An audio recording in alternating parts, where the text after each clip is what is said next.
تو اب یہاں پر اس مسئلے کی پہلے وضاحت کرنی ہے کہ یہاں پر اس نور سے مراد علم ہے یا آمنہ کا لال ہے؟ اللہ فرماتا ہے بے شک تمہارے پاس میری طرف سے آ گیا ایک نور۔ اس آیت کی تشریح کرتے ہوئے امام فخر الدین رازی رحمۃ اللہ تعالی علیہ تفسیر کبیر کے اندر لکھتے ہیں کہ یہاں اس نور سے مراد کوئی اور شے نہیں ہے بلکہ ذات مصطفیٰ ہے۔ اور فقط یہاں تک بات ختم نہیں ہوتی، سید المفسرین حضرت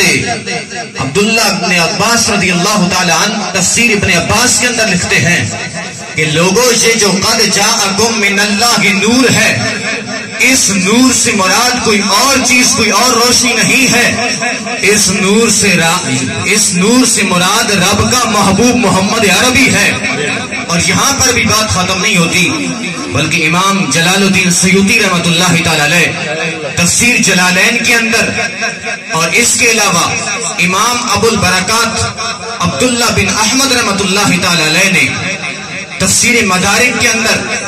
اور علامہ اسماعیل حقی رحمۃ اللہ تعالی علیہ نے تفسیر روح البیان کے اندر اور اس کے علاوہ علامہ محمود آلوسی رحمۃ اللہ تعالی علیہ نے تفسیر روح المعانی کے اندر اور قاضی ثناء اللہ پانی پتی رحمۃ اللہ تعالی علیہ نے تفسیر مظہری کے اندر اور قاضی ایاز نے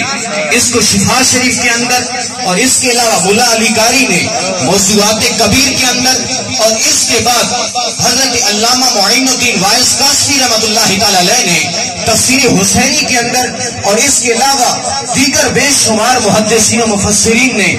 اس نور سے مراد ذات مصطفیٰ کو لکھا۔